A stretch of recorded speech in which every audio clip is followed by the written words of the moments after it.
Good evening and welcome to the Business Day. I'm Andrea Chisholm. The construction industry fell by 3.7% for the first quarter of 2024.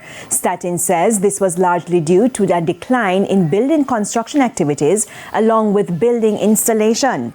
It's because of lower sales in construction materials. STATIN says the contraction in the industry was, however, slowed by a rise in the civil engineering group. This was due to higher spending on road construction and rehabilitation works. All categories of fuel will decline effective Thursday.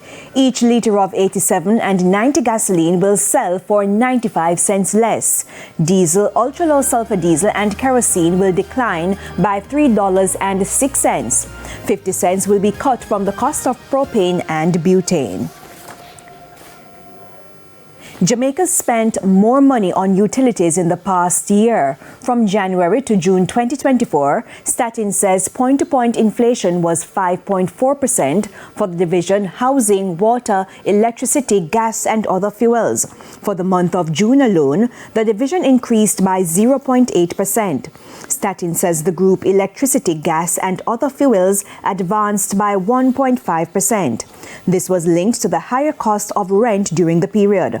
For the group water supply and miscellaneous services related to dwelling, that slowed by 1.8%.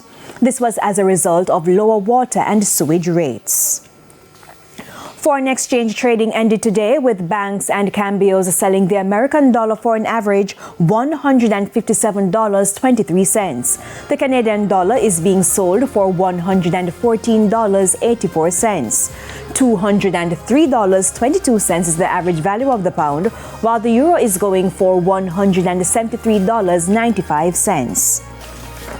The JSE index declined by 864 points today, while the junior market advanced by 10 points. Among the 41 winners, Equity Line Mortgage Investments Corporation preference shares, Dollar Financial Services, QWI Investments, Innovative Energy Group, and Access Financial Services. The 40 losers include T-Tech, Jetcon Corporation, MFS Capital Partners, Jamaica Stock Exchange, and Dolphin Cove.